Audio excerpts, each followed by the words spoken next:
할렐루야. 오늘 이곳에 오신 여러분들 주님의 이름으로 축복합니다. 우리 함께 선포하기 원합니다. 나는 하나님의 사람입니다. 나는 하나님의 복된 사람입니다. 우리 옆에 있는 분들의 선포하겠습니다. 당신은 승리자입니다.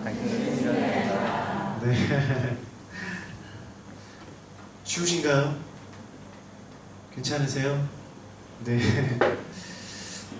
저희가 지난주에 모세오경을 마쳤습니다. 그리고 오늘부터 이제 여호수아로 들어가고자 합니다. 여호수아는 또한 하나님께서 약속해 주신 그 가나안 땅을 정복하는 그 정복 전쟁을 기록하고 있고요. 모세오경까지는 지도자가 모세였지만 이곳에는 여호수아가 그 백성들을 이끌어가는 모습이 있습니다. 그리고 그것을 통해서 땅을 정복하고 그리고 그들이 땅을 분배하는 과정 가운데 있는 모습이 기록되어 있는 것이 바로 여호수아입니다. 우리 여호수아 1장 우리 7절에서 8절의 말씀을 우리 같이 읽어보도록 하겠습니다. 7절에서 8절입니다. 시작!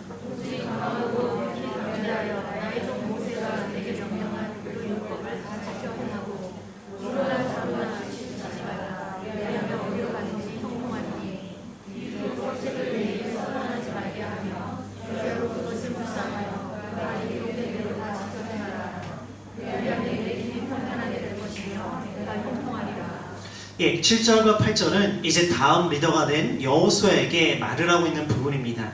무엇을 말하고 있습니까? 마음을 강하게 해라, 담대하라, 그리고 율법을 지켜 행하라, 좌로우로나 치우치지 말라 라고 이야기합니다. 그래서 형통할 수 있는 삶을 7절과 8절 그 끝마다 형통에 대해서 이야기하면서 율법을 지키고 좌우로나 치우치지 않고 율법을 떠나지 않고 묵상하며 지켜 행하라 라고 이야기하고 있습니다.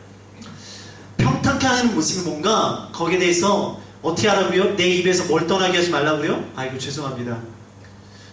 예, 내 입에서 뭘 떠나게 하지 말라고요? 되어 있죠? 율법을 떠나게 하지 말라고. 그 다음에 뭘 하라고 이야기합니까? 말씀을 묵상하라고. 그리고 어떻게 하라고 이야기하고 있죠? 행하라고. 여러분 혹시 큐티 강의 다 들으셨나요?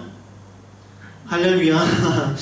큐티 강의 때 제가 그 큐티를 하면서 포인트를 몇 가지를 말씀드렸습니다. 그쵸? 말씀을 읽는 것이고 말씀을 묵상하는 것이고 말씀을 우리가 적용하는 것이고 결단하는 것이고 그것을 행하는 것이다 라고 이야기를 드렸습니다. 이게 무슨 모습입니까? 바로 우리가 큐티의 삶입니다. 여러분 큐티하고 계신가요? 할렐루야. 제가 매주 수요일마다 거기 물어보는데 절 보고 좀 대답해 주세요. 큐티하고 계신가요? 할렐루야. 오늘 돌아가서 큐티하기를 주님으로 축복합니다. 오늘 말씀에 뭐라고 되어 있습니까? 내 입술에 뭘 떠나게 하지 말라고, 말씀을 떠나게 하지 말라고, 그리고 그 말씀을 가지고 묵상하라고, 그리고 그 말씀을 지켜 행하라고 되어 있습니다. 이것이 바로 형통케 되어지는 삶이라고 말을 하고 있어요. 여러분들 요즘 사람들이 말씀을 읽고 묵상하는 것보다 설교를 듣는 것에 익숙해지고 있습니다. 쉽게 말해서 내가 무언가를 읽고 무언가를 묵상해서 하나님께 나에게 주신 것을 얻기보다는 누군가를 통해서 묵상되어지고 누군가를 통해서 정리된 것을 듣는 것에 익숙해지는 모습이 우리 가운데 있어요. 왜? 너무나 쉽게 너무나 좋은 설교를 듣다 보니까 우리가 듣는 것은 익숙해졌고 우리가 말씀을 읽고 말씀 묵상하는 데는 요즘 더디하는 모습이 있어요. 그래서 설교를 계속 듣고 싶지만 말씀을 나누자고 하면은 좀 어색하고 힘들어하는 모습이 있습니다. 그럼 오늘 말씀 가운데 뭐라고 이야기하고 있습니까? 너의 귀에 말씀을 끊임없이 떼지 말라고 이야기합니까? 내 입술에 말씀을 떼지 말라고 이야기하고 있습니까? 내 입술에 말씀을 떼지 말라고 하고 있습니다. 수동적인 신앙이 아니라 우리 가운데 능동적인 신앙이 필요합니다. 하나님께서 나에게 무엇을 말씀하시는 내가 말씀을 묵상하면 그곳에서 나로 하여금 발견하게 하시는 것들 그것을 통해서 나에게 주시는 걸 가지고 살아가는 삶 듣는 것도 귀합니다. 그러나 듣는 건 수동적인 거예요. 여러분들 수동적인 신앙이 아니라 능동적인 신앙 내가 말씀을 읽고 묵상하며 그것을 행하는 신앙의 모습이 일어나기를 주님의 이름으로 축복합니다. 그리고 나서 형통이 나오고 있잖아요. 우리 9절 말씀을 같이 읽어볼게요. 9절입니다. 시작!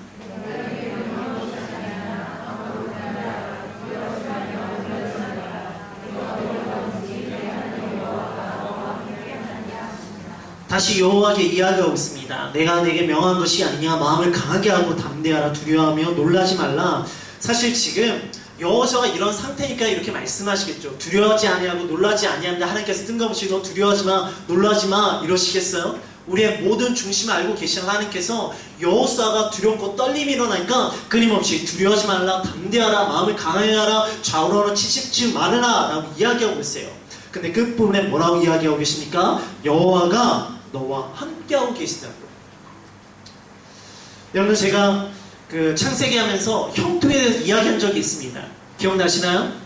창세기의 형통한 자가 누구였죠? 아브라함이요? 요셉이었죠. 요셉이 형통했습니까? 형통했나요? 그는 엉뚱하게 아들이었다가 종으로 팔렸고 종이었다가 아무 죄 없이 죄인으로 팔렸습니다. 형통했나요? 형통한 것이 아닌데 성경은 형통했다고 그랬어요. 왜 기준이 뭐죠? 우리 출애굽기 39장 2절을 볼게요. 죄송합니다. 창세기입니다. 창세기 39장. 창세기 39장 2절을 볼게요. 창세기 39장 2절 같이 읽겠습니다. 시작.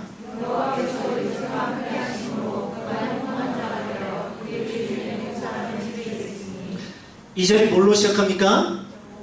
여호와께서 함께 하시기 때문에 그가 뭐 한다고요? 형통한다고 되어 있어요. 23절 볼게요. 39장 23절 시작. 다시 읽겠습니다. 23절 시작.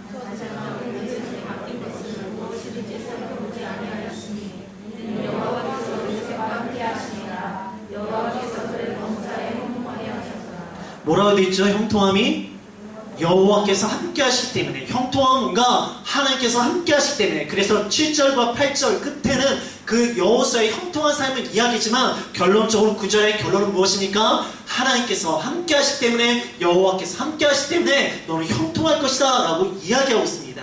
여러분들, 하나님과 함께함이 형통한 줄 믿기를 고백하길 주님으로 축복합니다. 이게 진짜 형통이라고요. 하나님 함께 하시기 때문에 어떤 상황이 흔들리지 아니한 것이 여호수아에게 지금 모세가, 그리고 이스라엘 백성들이 하나님께서 원하는 모습입니다. 우리 11절은요 이제 전쟁을 준비하는 모습이에요. 그리고 우리 16절과 18절을 좀 볼게요. 16절과 18절입니다. 시작.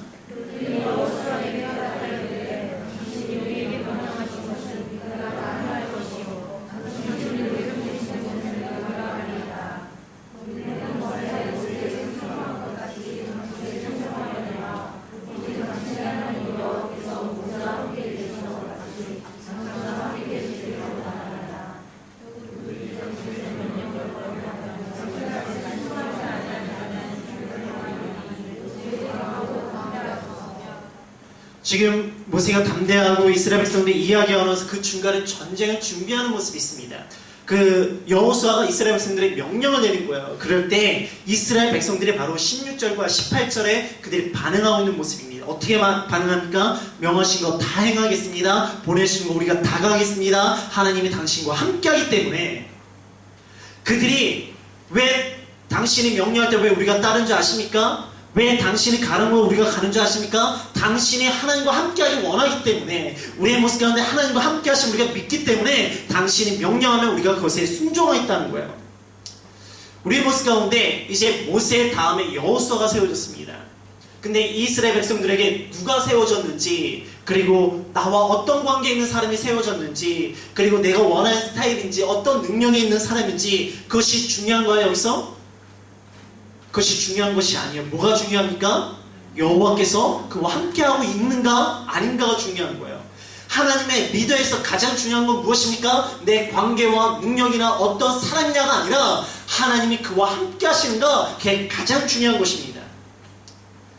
솔로몬 어떻습니까? 요즘 큐티하고 있는 본문의 주인공인데, 솔로몬 잘생긴 사람이에요. 왜? 모세가 잘생겼거든요. 그리고 그 아내가 누구였습니까? 모세가 잠결에 일어났지만 그래도 아름다움 때문에 그 모든 것을 버리고 그 여인을 취했던 밧세바입니다. 그 사이에서 난 사람이에요. 그러면 잘생겼어요.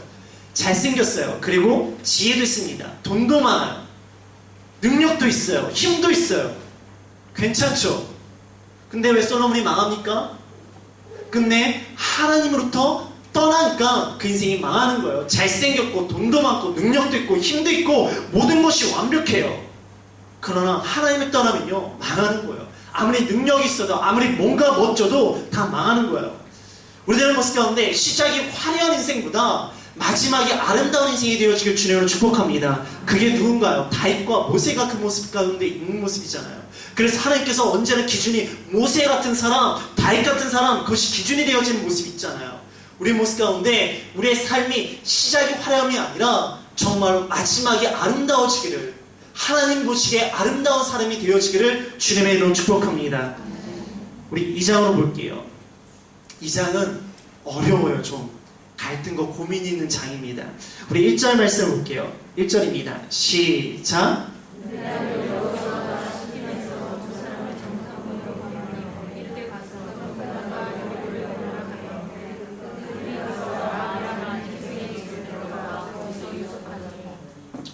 이제 여호수아도 시딤에서 이제 이스라엘 땅 가나안 땅을 정탐하기 위해서 2명을 보냅니다. 근데 그 상황 가운데 기생 라합을 좀 만나게 되어져요. 여기 전체적인 여러분 읽어오셨다면은 전체적인 스토리를 아시겠지만 다시 한번 말씀드릴게요. 들어갔는데 그 여리고성 사람들이 이 사실을 알았어요. 그래서 얘네들을 죽이고 없애버리려고 기생 라합에게 물어봤습니다. 근데 기생 라합이 어떻게 이야기하죠? 야, 얘는 벌써 나가버렸어 라고 하며 그 두 정탐꾼을 보호해줍니다. 여러분 생각해보세요. 그러면 기생 라합이 어떻게 한 건가요? 잘한 건가요? 잘못한 건가요? 잘한 거예요? 잘못한 거예요? 잘못한 거예요? 잘한 거예요? 우리 4절과 6절을 볼게요. 4절과 6절입니다. 시작.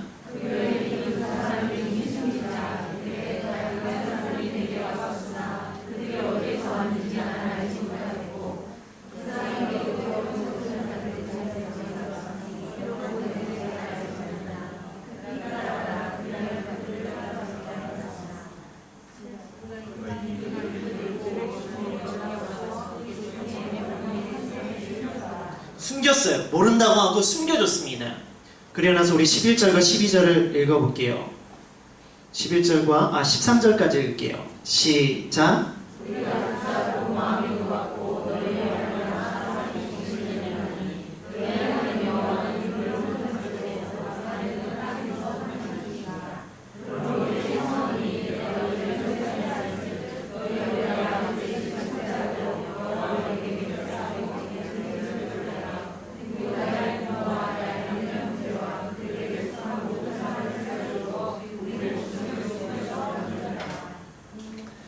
지금 기생 라합이 뭘 한 건가요? 거짓말을 했어요. 그쵸? 이 거짓말을 잘한 건가요? 못한 건가요? 잘한 건가요? 네? 잘한 거 맞아요? 여러분들 지금 라합의 직업이 뭐죠? 기생이에요. 어디 나라 사람입니까? 여리고 사람이에요. 그러면 여리고성 백성들의 입장에서 이 기생 라합이 어떤 사람입니까? 매국노, 배신자예요. 그쵸? 쉽게 말하면은 일본이 우리나라에 침략하려고 하는데 우리나라에서 어떤 사람이 가서 우리나라의 지도를 보여준 거예요. 그럼 그 사람 우리 가운데 어떤 사람입니까? 나쁜 놈이에요. 그쵸? 근데 기생 라합은 어떤 사람인가? 사실 이건 거짓말이에요. 명확한 거짓말이죠. 아닌가요? 맞아요. 거짓말이에요. 그러면 성경은 거짓말에 대해서 어떻게 이야기하는지 봅시다. 우리 레위기 19장 11절의 말씀을 같이 읽어볼게요. 레위기 19장 11절입니다.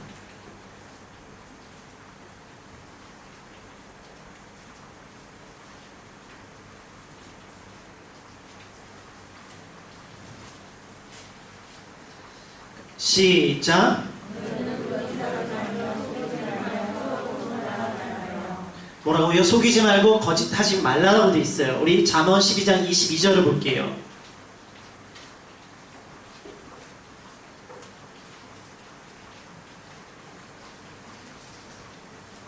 잠언 12장 22절입니다.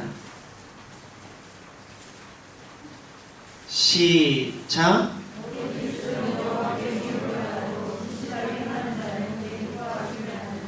뭐가 미움받는다고요? 거짓하는 거. 에베소서 4장 25절을 볼게요.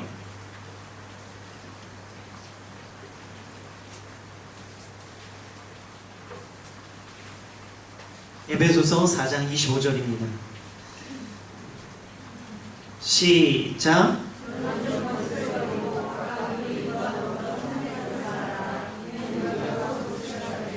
뭐라고 이야기하고 있습니까? 거짓을 버리라고 이야기하고 있어요. 성경에서 거짓에 대해서 어떻게 이야기합니까? 하나님께 미움받는 거 하지 말라고 그것을 버리라고 이야기하고 있습니다. 근데 지금은 기생 라합이 거짓말을 했어요. 근데 우리가 좀 애매한 게 뭐냐면은 이스라엘 백성을 돕기 위해서 거짓말을 한 거예요. 그러니까 이게 갈등되어지는 거예요. 그런데 이 여인은 어떻게 되어진가? 우리 여호수아 6장을 먼저 볼게요. 여호수아 6장 17절을 같이 볼게요. 여호수아 6장 17절입니다.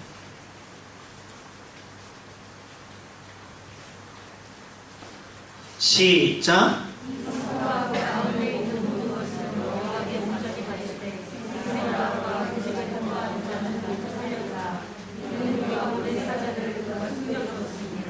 어떻게 됐습니까? 여리고성 사람들은 다 죽었는데 이 여인과 이 여인의 가족들은 구원을 받은 거예요. 25절도 읽어볼게요. 6장 25절입니다. 시작.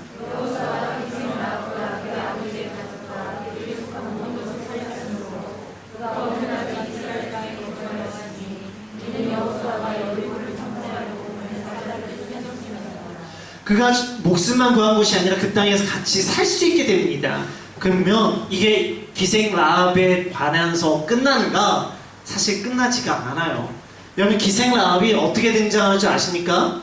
마태복음에 등장을 시작합니다. 마태복음 1장 5절에서 6절을 볼게요.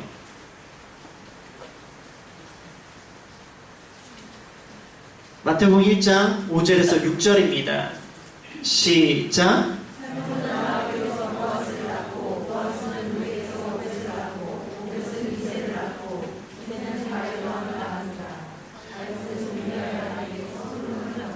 거기서 누가 나옵니까?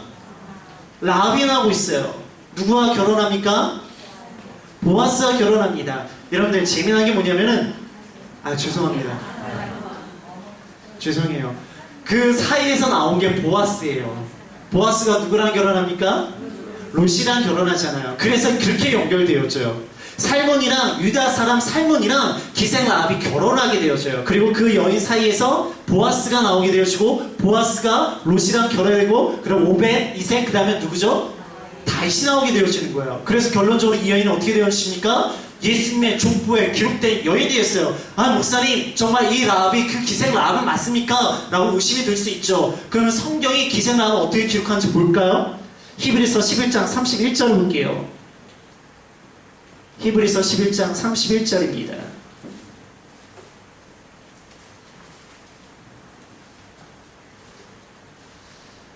시작.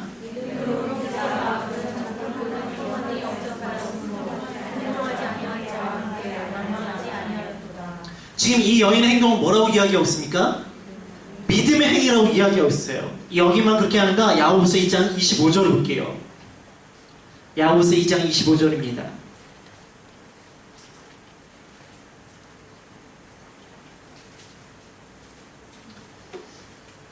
같이 읽겠습니다. 시작.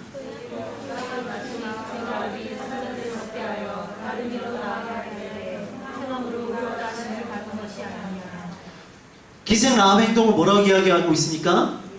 의로운 행동이라고 이야기하고 있어요. 지금 사실은 기생 라합은 여리고성에서 살고 있던 기생이었고 그리고 자신의 종족이었던 여리고들을 팔아먹는 행동을 하고 있고 또한 그 속에서 그가 거짓말했던 사람이에요. 근데 성경은 그를 구원시켜주고 그로 인해 그 가족을 살려주고 그리고 나서 예수님의 족보에 집어넣어주고 그리고 나서는 그 행동이 믿음의 행위다 의로운 행동이다 라고 기록하고 있어요. 그러면 거짓말해도 괜찮습니까?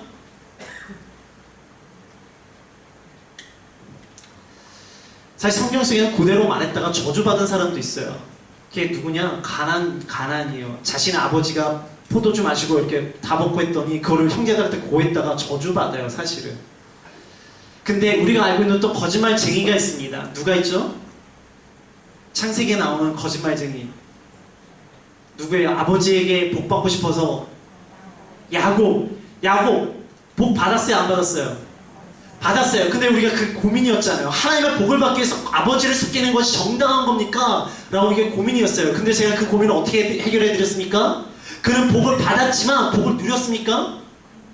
복을 누리지 못하고 그의 삶을 정리하면 그의 고백이 뭐라고 합니까? 나는 험악한 삶을 살았다라고 이야기합니다. 하나님 또 복을 받았지만 끊임없이 그 복을 자기 스스로 지키려다 언제나 불안하고 그것을 속이고 도망치고 뺏기지 않으려고 바둥바둥 살다가 험악한 삶을 살았던 것이 바로 야곱이었어요. 하나님께 복을 받았지만 그 복을 누리지 못한 인생이 야곱이었어요. 근데 왜 얘는 의롭다는 이야기도 듣고 믿음 좋다는 이야기도 듣고 심지어 예수님의 족발도 들어가는 그런 복된 삶을 살 수 있습니까? 신약에서 거짓말을 했다가 죽은 사람들이 있어요. 누구죠? 아나니아와 삽비라 부부예요. 그 여인은 사실 헌금 드리는 건데 조금 챙겼다가 죽음을 당해요. 그렇잖아요. 그럼 뭐냐라는 거예요. 누구는 속여서 복 받고 그리고 복을 누리지 못하고, 누구는 속여서 온전히 잘 살고 거기다가 믿음 좋다고 의롭다 하고, 누구는 거짓말 조금 했다가 그냥 죽어버리고. 그럼 기준이 뭐냐라는 거예요. 지금 조금 뒤에 여러분들 여기를 읽고 오신 분들은 알지만 기브온 거민이 있습니다. 기브온 거민도 거짓말해요. 이스라엘 백성들한테 우리가 멀리서 왔다고 거짓말해. 희족적인 사람들이. 그래서 빵도 매면 곰팡이 썰었다고 그러니까 우리 받아달라고. 그런데 그때 여호수아가 아무 생각 없이 그들을 받아줍니다. 근데 나중에 그들이 저주를 받아요. 그들이 왜 거짓말했던 거면 이들이 이길 걸 알고 있어요. 그래서 죽을 바에야 그냥 우리가 속여서 그들한테 가자. 하나님이 무서우니까 그들한테 우리가 이렇게 해서라도 살자. 근데 저주받아요. 왜 얘는 저주받냐고요. 하나님이 무서워서 하나님의 능력을 알기 때문에 가는데. 근데 재미난 게 있어요. 나머지 사람들은요, 누굴 속였냐면은 이스라엘 백성을 속였고요, 사도를 속였고요, 그리고 아버지를 속였어요. 이삭을 속였어요. 그런데 지금 라합은 누굴 속입니까? 여리고성의 왕을 속이고 있어요. 지금 하나님께서 거짓에 대한 기준을 어떻게 삼고 계시는지 느껴지십니까? 내가 세상 사람들에게 거짓을 하고 있는가, 아니면 내가 하나님께 거짓을 하고 있는가? 하나님께 거짓말한 것은 하나님께서 그것에 대한 징계를 내리시더라고요. 그런데 하나님 보시기에 선한 마음을 가지고 내가 세상 가운데 거짓말한 거는 하나님께서 오히려 그것을 통해서 역사하시는 모습이 있어요. 우리가 거짓이 사실을 말하냐 사실을 말하지 아니하냐가 중요하다고 생각합니다. 맞아요. 그럴 수 있어요. 그런데 그 사실, 그리고 선을 말하냐 선을 말하지 않느냐, 그게 중요할 수 있어요. 근데 그 선의 기준, 그게 뭐냐는 것이죠. 그 선의 기준이 하나님이냐 하나님이 아니냐에 따라서 그것이 참말이 되고 다른 건 거짓말이 되는 모습이 있더라고요. 이게 참 어려워요. 이게 되게 어려운 부분이에요. 내가 하나님 앞에서 선해요. 그래 세상 사람들 거짓말했어요. 근데 이렇게 말을 하면은 사람들이 이것을 이용하는 모습이에요. 나는 하나님 앞에서 선한 모습으로 거짓말을 했다라고 사람들한테 이야기할 수 있는 부분이에요. 되게 민감한 부분이에요. 그래서 여러분들 거짓말하지 마십시오. 거짓말하지 마십시오. 그런데 정말로 하나님 앞에서 선한 모습으로 살아가기 원합니다. 거짓말하는 것보다 더 중요한, 안 하는 것보다 더 중요한 것은 하나님 앞에서 선하게 사는 거, 하나님 앞에서 아름답게 사는 게 가장 중요한 것이에요. 그리고 그것을 함부로 판단할 수 없습니다. 누구만 판단할 수 있습니까? 하나님만이 판단할 수 있는 거예요. 그래서 사람이 저렇게 이야기할 때 저건 거짓말이다, 참말이다, 아니다, 선의 거짓말이다, 그걸 판단하기가 어려워요. 악의적인 거짓말 하지 마십시오. 그리고 장난이라도 거짓말하지 마십시오. 그러면 목사님 선의 거짓말은요, 이게 걸리는 거예요. 선의 거짓말은요. 근데 우리 삶 가운데 선의 거짓말이 얼마나 많습니까? 별로 없어요. 이 질문을 던지는 사람들은 자기 거짓말하고 싶어서 선의 거짓말로 보호막을 치고 싶은 모습밖에 없어요. 우리 그렇게 선의 거짓말 안 해요. 그리고 한다 해도 그 선의 거짓말 어떤 거짓말인지 아십니까? 대부분 내 관계를 유지하기 위한 거짓말이에요. 선의 거짓말이라고 하지만 내 이익을 찾고자 하는 거짓말이에요. 그 관계가 깨어질까봐 그것을 유지하고 싶어서 나오는 거짓말들이에요. 하나님 앞에서 선한 마음으로 살아가는 것이 가장 중요합니다. 이게 참 어려워요. 이 라합이 예수님의 족보에 들어가고 믿음의 행위라고 하고 의롭다 하시는 거, 이거는 성경 하나님만 판단할 수 있는 부분이에요. 그럴 때 우리 삶 가운데 가장 중요한 거 거짓말이냐 거짓말이 아니냐가 아니라 우리 삶 가운데 내가 하나님 보시기에 선한 모습으로 살아가고 있는가, 그리고 그 판단은 누가 하는가? 내가 하는 것도 아니에요. 하나님만이 하세요. 그럼 거짓말을 쉽게 선의 거짓말을 쉽게 하셔야 됩니까? 아니에요. 선의 거짓말 쉽게 하지 마십시오. 하나님만이 판단해 주실 수 있어요. 그저 내가 하나님 앞에 선하게 살아가는 모습, 그 모습이 가장 중요합니다.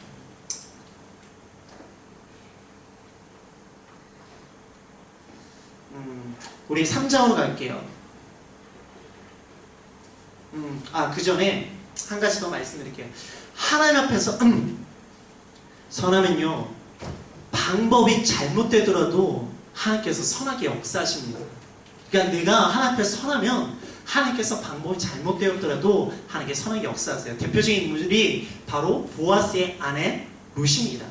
룻이 사실은 자기 시어머니를 통해서 하나님을 알게 되어져요. 그래서 시어머니 하는 말에 하나님의 명령이라 믿고 그 보아스의 발밑에 들어가지 않습니까? 근데 어떻게 해야 돼요? 선하게 정확한 방법으로 수원법, 우리가 지난주에 들었던 수원법, 신발을 벗기운 자의 모습으로 그를 인도하고 계세요.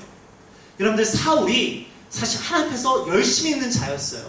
근데 방법이 잘못됐죠. 누굴 죽이려고 했습니까? 예수님을 죽이려니까 그가 다메스크 도상에서 누굴 만납니까? 예수님을 만나는 거예요. 왜? 그의 마음과 하나님을 향한 선한 열정이 있기 때문에. 하나님 앞에서 선한 열정 있는 사람은요, 방법이 잘못되면은 하나님께 선하게 역사하십니다. 그러게 여러분, 하나님 앞에서 선한 길을 기도하십시오. 그러면 하나님께서 선한 방법으로 이끌어 가십니다. 우리 3장을 볼게요. 3장 요단강 도화가 있습니다. 우리 14절과 16절의 말씀을 같이 볼게요. 14절과 16절입니다. 시작.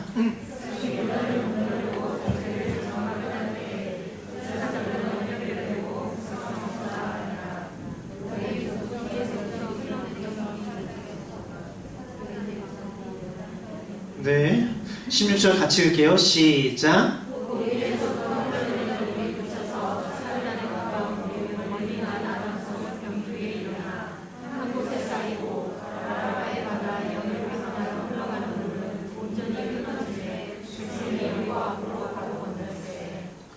이 본문은 요단강 도화입니다. 3장은 요단강 도화예요. 근데 이 요단강 도화랑 비슷했던 사건이 뭡니까?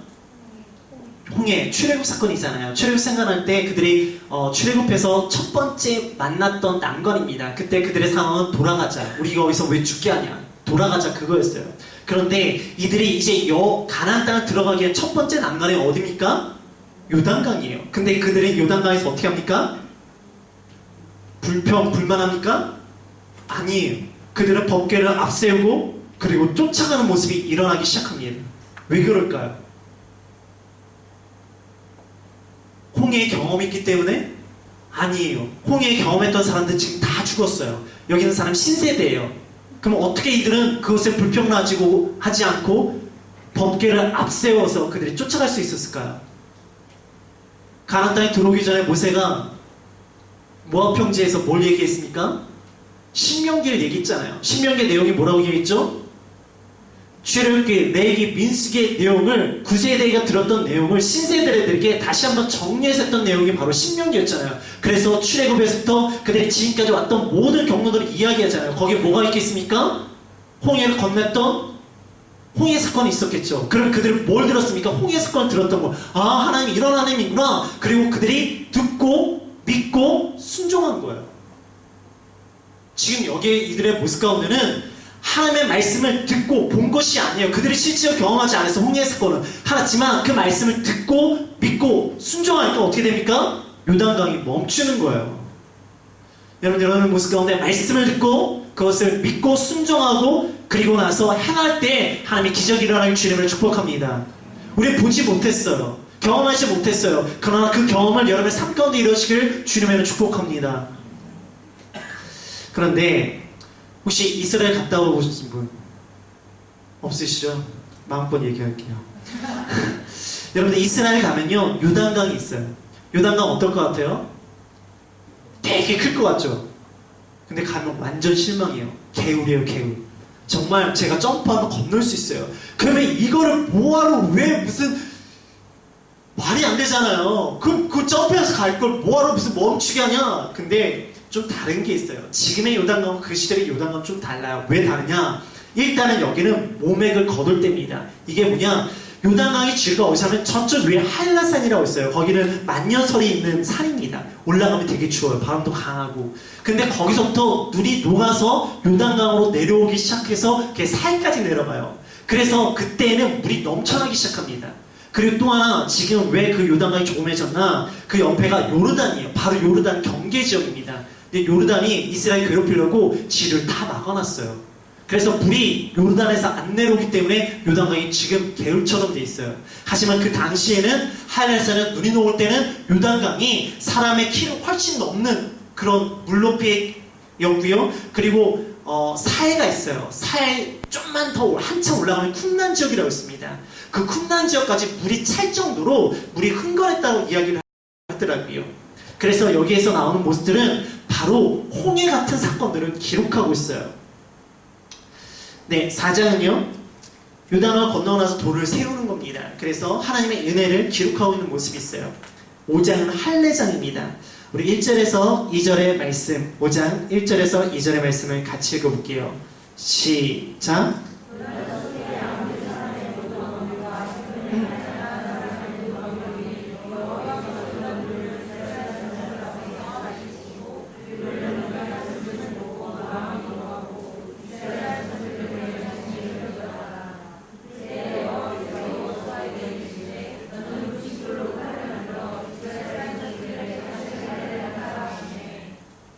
지금 적군들이 어떻게 하고 있습니까? 벌벌 떨고 있어요. 그럼 지금이 가장 좋은 공격의 시기겠죠.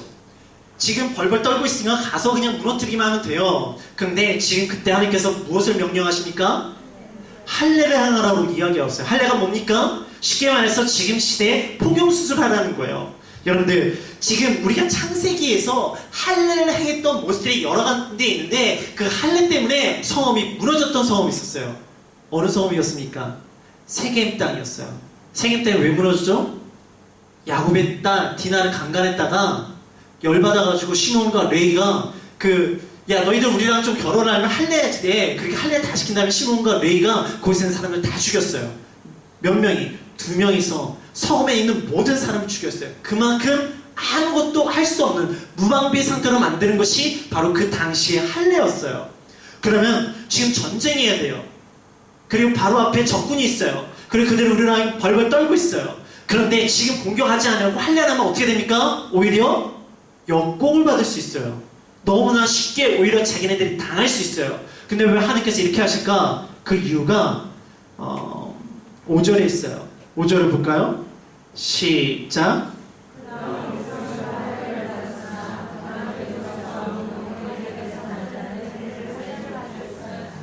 이게 이유예요. 할례를 안 받았기 때문에 너희들 할례를 해야 된다는 거예요. 아니 40년 동안 할례 안 했는데 굳이 지금 해야 되냐고요. 전쟁을 앞두고 있는데. 전쟁을 지금 몸을 잘 관리해서 전쟁에서 승리해야 될 때 왜 해야 되냐고요. 여러분들 만약에 제가 지도자예요. 여호수아예요. 이제 전쟁을 해야 돼요. 근데 형제들 우리 할례 합시다. 그러면 할례 하자고 잘 따라오실 거예요? 오실 거냐고요. 할렐루야. 잘 안 하실 거야. 아, 목사님 왜 지금이냐고요. 우리 좀 들어가서 전쟁 다 마치고 나서 해도 되지 않냐고. 40년 동안 안 했는데 뭐 굳이 지금 꼭 해야 되겠냐고 말할 수밖에 없겠죠. 근데 하나님께서는 지금까지 안 했기 때문에 지금 해야 된대요. 얼마나 고집스럽고 분통입니까? 말이 안 돼요. 소통이 안 되는 소통이 안 되는 하나님이신 것 같아요. 그런데 하나님께서 원하시는 것이 있어요. 6절을 볼게요. 시작.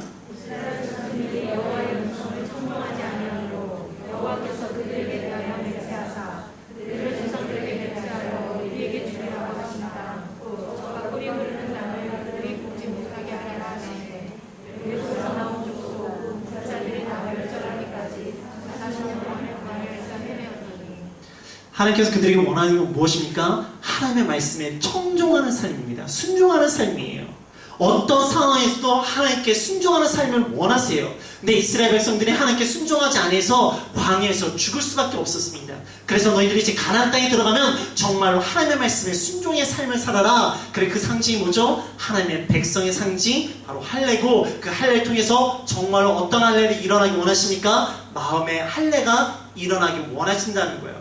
결론적으로 그들의 힘을 빼고, 이런 상황 속에서도 너희들 내 말 들을 수 있니? 그 말을 믿고 너희들 전쟁 나갈 수 있니? 지난주에 우리가 전쟁법에 대해서 이야기할 때 전쟁은 마병의 숫자에 크고 많은 중요하다고 이야기했습니까? 아니라고 했어요. 하나님과 함께 하신 하나님의 말씀에 순종하심이 중요하다고 말씀드렸습니다.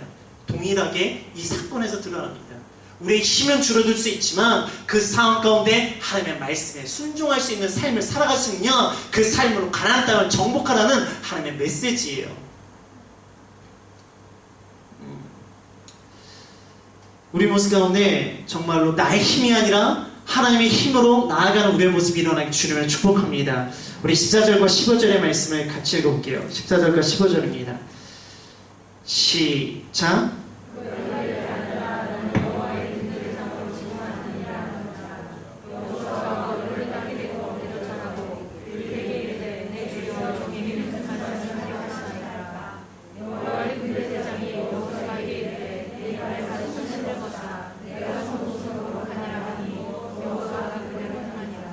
이걸로 유명한 사람은 사실 누굽니까? 모세예요. 하나님께서 모세를 부르실 때 출애굽기 3장 5절에서 내 발의 신을 벗어라, 이 땅은 거룩한 땅이라고 말씀하셨던 것을 다시 여호수아에게 이야기하고 계세요. 모세는 이스라엘 백성을 애굽에서 출애굽시켰던 인물이고, 여호수아는 어떤 인물입니까? 출애굽 광야에서 어디로? 가나안 땅으로 들어가게 하는 인물이에요. 그래서 모세가 그 나갈 때 십보라 통해서 어떤 남편이 됩니까? 피난편이 되어지지 않아요. 어떤 행위를 했기 때문에? 할례를 했기 때문에. 지금 이 말씀을 하시면서 동일하게 어떤 행위를 하고 있습니까? 할례, 이스라엘 백성 전체를 할례를 시키고 있어요. 왜? 이게 뭔지 아십니까? 신발이라는 것은 지금까지 걸었던 삶이에요. 인생의 경험이에요. 거기서 벗어나서 누구만을 의지하라? 하나님만을 의지하라. 하나님께 순종해라. 그리고 그 모습으로 가나안 땅에 들어가라는 하나님의 메시지입니다. 여러분들, 우리가 정말로 마음의 할례, 그리고 내 발에 신발을 벗고 하나님의 인도하신 가운데 나아가는 모습이 있을 때 정말로 하나님께서 약속하신 적과 꿀이는 땅을 경험할 줄 믿습니다. 우리 6장을 볼게요. 우리가 6장을 너무나 잘 알고 있는 여리고 전투입니다. 우리 1절의 말씀을 같이 보겠습니다. 1절입니다. 시작.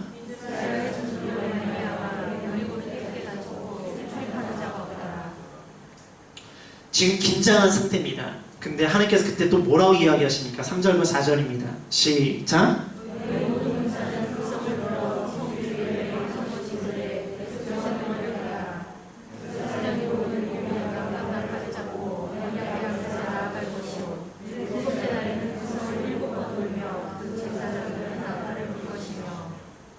지금 방법이 매일 아침에 하루를 돌래요. 그리고 마지막 날 7번째 날에는 몇 번을 돌라고요? 7바퀴를 돌래요. 그리고 소리를 와 외치래요. 이게 작전이에요. 여러분들, 아침에 일어나서 그 여리고선을 한 바퀴 돕니다. 다음날도 돕니다. 세 번째도 돕니다. 네 번째도 돕니다. 다섯 번째도 돕니다. 여섯 번째도 돕니다. 일곱째 7바퀴를 돕니다. 그럼 어떻게 될 것 같아요? 돌아버리는 거예요, 정말.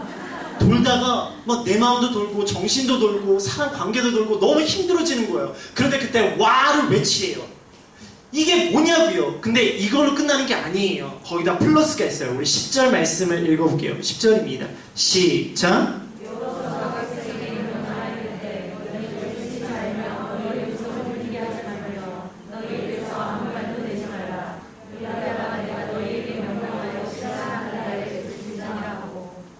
지금 외치지 말래요.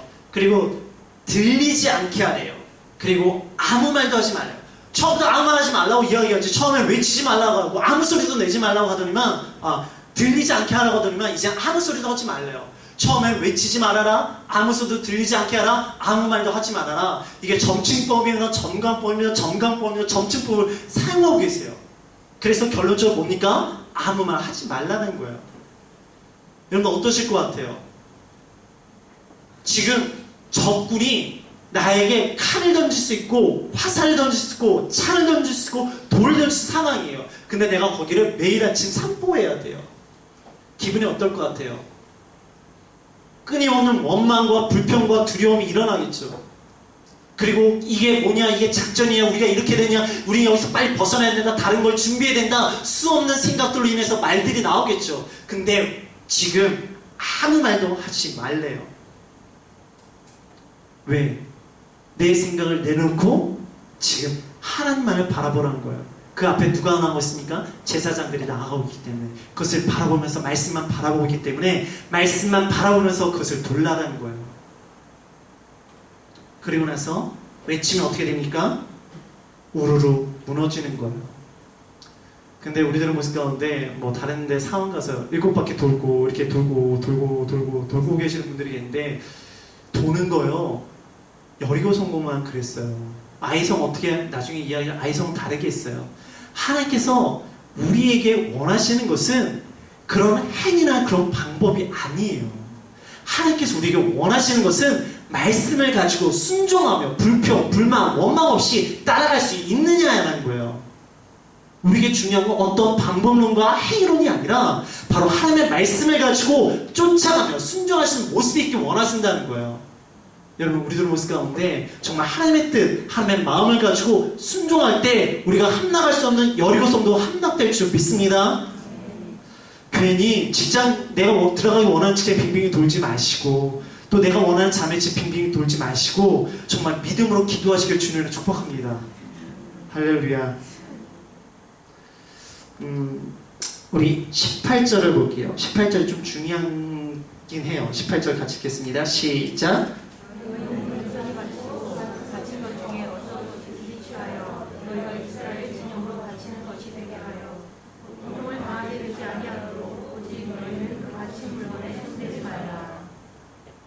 이게 왜 제가 중요하기 때문에 읽었을까요?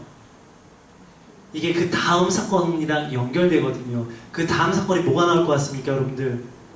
읽어오셨죠? 아간의 범죄랑 연결되어 있을 때문에 제가 읽으라고 한 거예요. 근데 그 넘어가기 전에 우리 25절과 26절을 또 읽을게요. 25절과 26절입니다. 시작!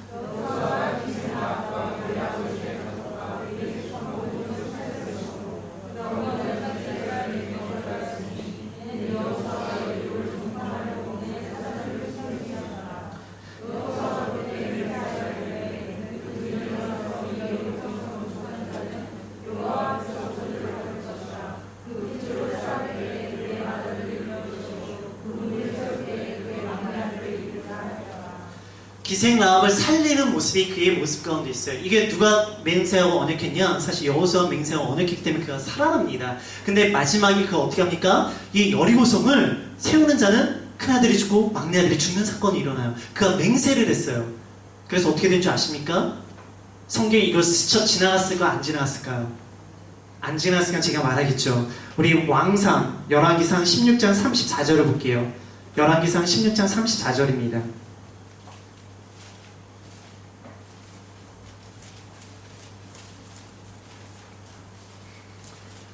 16장 34절 같이 읽겠습니다. 시작!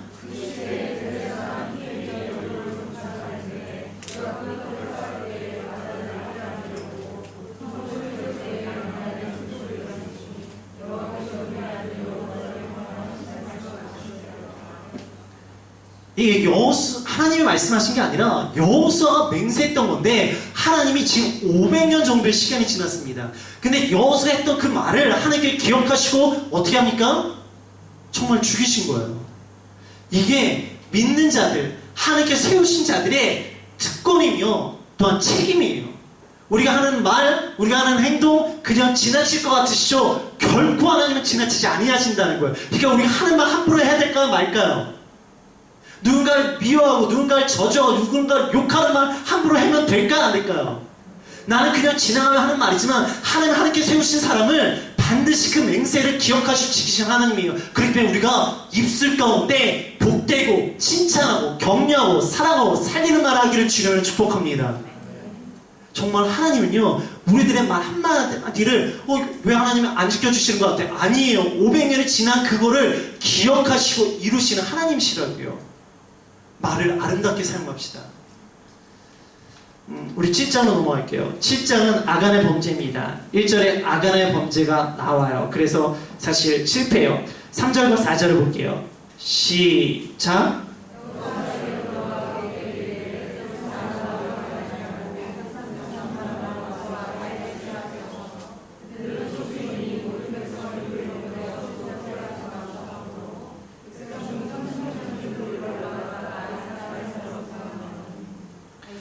아이성은 몇 명만 올라가자고 이야기합니까? 2, 3천 명만 올라가자고 해요. 왜? 자신감이 있어요. 지금 어느 성을 무너뜨렸습니까?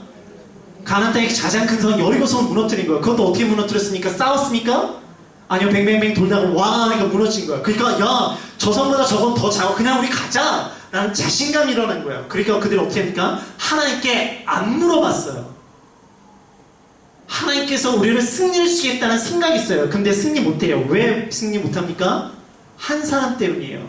이스라엘 백성 전체 문제가 아니라 아간 한 사람 때문에 그들이 승리를 못합니다. 이게 뭘 의미합니까? 우리들의 모습 가운데 한 사람도 하나님의 뜻 가운데 살지 못한다면 그 하나님의 능력과 하나님의 승리가 있다는 거예요? 없다는 거예요?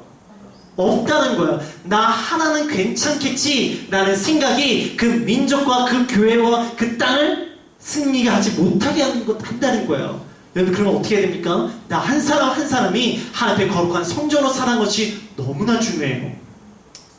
그래서 14절에서 18절에서 이제 아간을 찾는 방법이 있습니다. 뭐 제비를 뽑아서 그래서 18절에 결국 아간이 들통이 나버려요. 21절을 읽어볼게요. 21절입니다. 시작.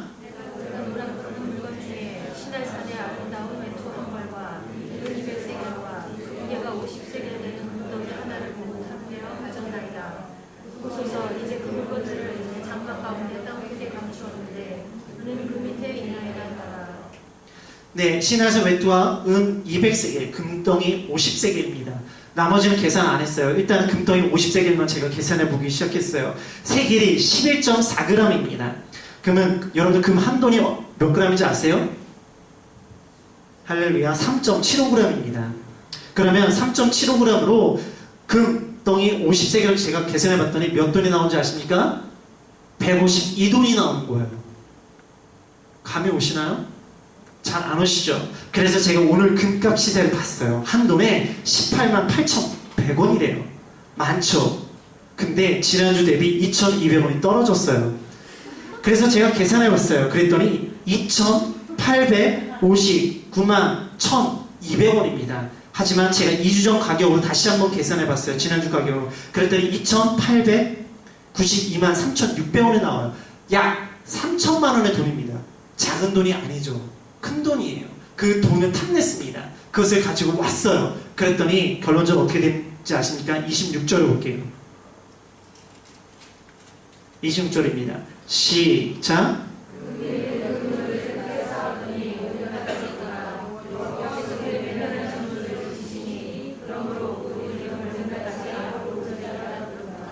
아굴이 뭐냐면 괴로움의 골짜기입니다.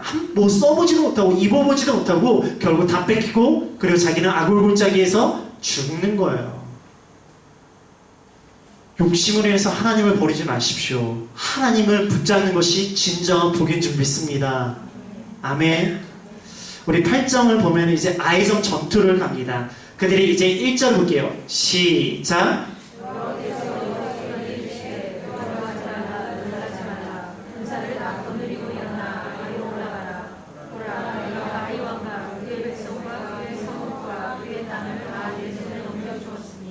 이제 여호와께서 말씀하십니다. 그전에 자기들 스스로 올라가 있는데 이제 여호와께서 말씀해 주시고 내가 너의 손에 붙여줬다고 이야기합니다. 여리고성 때와 또 다른 방법으로 하십니다. 이번엔 매복 작전을 통해서 승리를 하게 하십니다. 그리고 이들은 2, 3천 명 가도 되는데 하나님께서 다 데리고 가세요. 그래서 그들로 하여금 다시 겸손케 하시는 모습이 있어요. 우리 9장을 볼게요. 9장도 좀 재미난 부분이에요. 기본 거민 사건입니다. 우리 3절과 4절을 볼게요. 9장 3절과 4절입니다. 시작.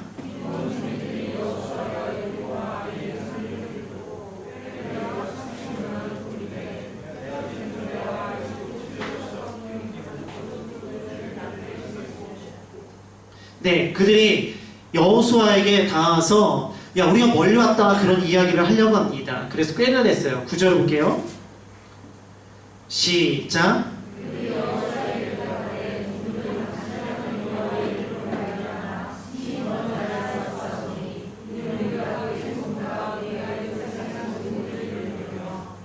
십이 절과 14절을 읽을게요. 시작.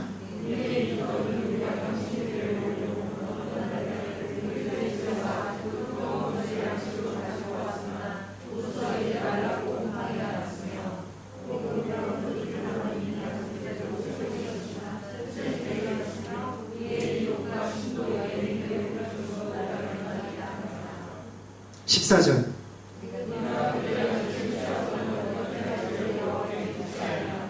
지금 이들이 이스라엘 백성들을 속이고 있어요. 그쵸? 그리고 속임을 당하고 있어요. 그런데 그 과정 가운데 그가 뭘 안 하고 있습니까? 여호와께 묻기를 안 하고 있어요. 그래서 어떻게 하시는지 아십니까? 15절하고 16절을 읽어볼게요. 시작.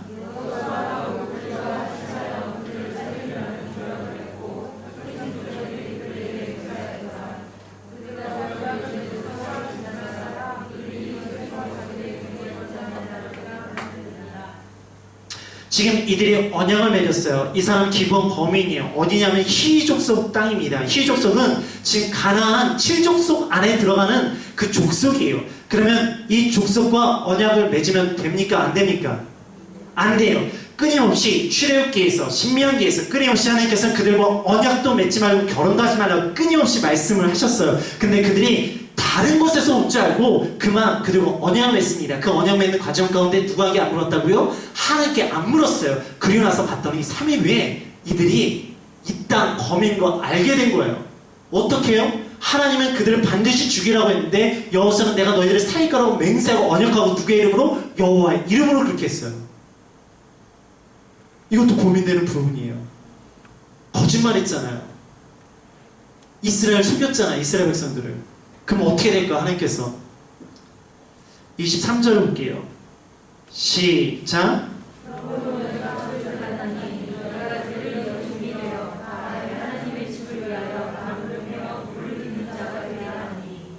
그래서 저주를 받아서 종이 됩니다. 근데 그들이 이야기합니다. 24절과 25절입니다.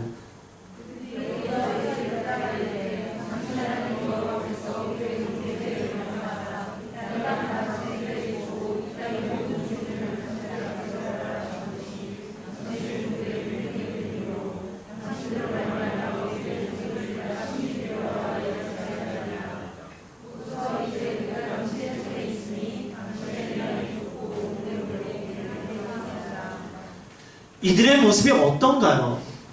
저는 이들의 모습이 되게 귀하게 보여요, 사실은. 왜냐, 하나님을 두려워하는 모습이잖아요. 어차피 우리가 쟤네들랑 싸워봤자 우리가 지니까 우리 그냥 걔네들한테 가자. 죽지 않고 하나님 백성 밑으로 가자. 그래서 너희들 원하는 대로 행하라는 그 모습 있잖아요. 귀하지 않나요?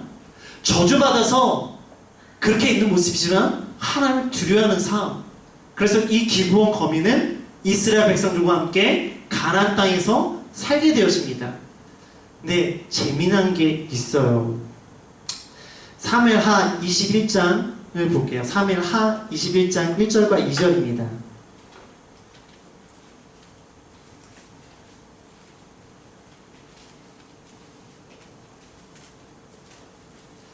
사무엘하 21장 1절과 2절입니다. 같이 읽게요. 시작.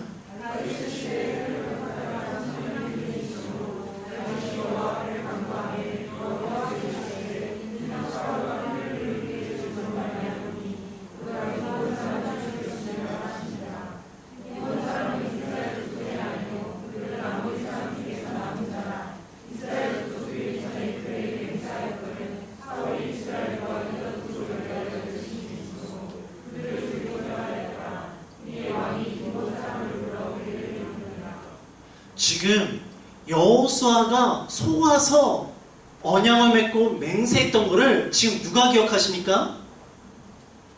하나님께서 기억하고 계시는 거예요. 그래서 다윗 때 3년 기근이 일어났어요. 갑자기 기근이 일어난 거예요. 그래서 왜 일어난가 했더니 하나님께서 사울왕이 기브온 사람들을 죽였어. 그래서 지금 기근이 일어난 거야. 그러니까 너는 기브온 사람들이 원하는 풀어줘 해가지고 야 다윗이 가서 기브온 사람들에 너희들 어떻게 줄까 했더니 사울의 집안의 사람들을 죽여달라고 이야기합니다. 그래서 죽여요 진짜로. 지금 기브온 거민을 하나님께서 보호하신 모습이 드러나고 있다는 거예요. 저주받았잖아요.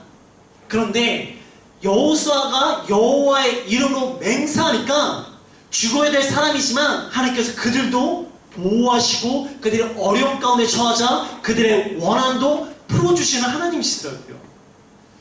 그걸 보면서 하나님 참 재밌다.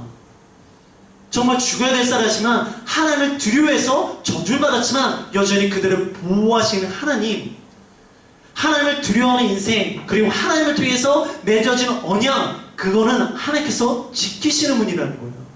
그러면 그런 죽을 수밖에 없는 기브온 거민도 그렇게 원하는 풀어주시는데 하나님께서 하나님의 백성이여 예수 그리스도의 보혈로 새롭게 살아가고 있는 우리들의 아픔과 괴로움과 우리들의 소원을 그냥 두시겠냐고요.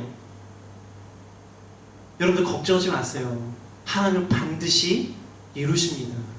하나님의 약속은 한치 오차도 없이 이루시는 하나님이시고 우리가 스쳐 지나가고 알지 못하는 것조차도 하나님이 기억하시고 이루시는 하나님이세요.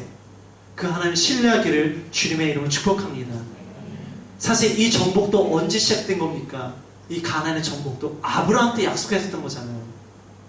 그 아브라함한테 약속했었던 것을 출애굽을 통해서 모세를 통해서 이뤄가시고 또한 여호수아에게 이야기했던 것을 500년 후에 또 이뤄주시고 또한 모세가 속아서 언약 맺었던 그 기본 거민조차도 지키시고 보호하시는 하나님이시잖아요. 그 하나님을 신뢰하십시오. 그 하나님이 여러분들의 아버지십니다. 그 아버지가 자녀를 어떻게 키우시겠어요? 우리 10장과 11장과 12장은 10장은 아모리 연합군과의 전쟁이고 11장은 북부 동맹군과의 전쟁이고 12장은 승전사의 요약입니다. 그래서 승리를 하면 땅을 차지하는 모습이 기록되어 있어요. 근데 이 전반 부분에 있어서 하나님께 우리에게 원하시는 것, 우리가 두려워하거나 떠는 것이 아니라 하나님의 말씀 안에 사는 것과 함께하기 때문에 담대하게 원하십니다. 그 담대함이 있을 때 숫자가 중요한 것이 아니라 어떤 행위가 중요한 것이 아니라 말씀에 순종하는 삶이 필요한 거예요. 그래서 할례도 한 것이고 그리고 여리고성도 돌면서 하는 것이고 순종치 아니할 때 무너지는 역사가 일어나지만 순종하고 나아가는 자에게 하나님께서 반드시 뜻을 이루는 것을 우리에게 보여주고 계십니다. 우리에게 중요한 건 무엇입니까? 하나님의 말씀 가운데 순종하는 삶이에요. 하나님의 말씀을 듣는 삶입니다. 나에게 능력이 없고 힘이 없고 내 사방이 우겨싸임이 당한다 할지라도 하나님을 의지하십시오. 그 사람은 반드시 승리할 줄 믿습니다. 이제 우리 함께 기도하겠습니다.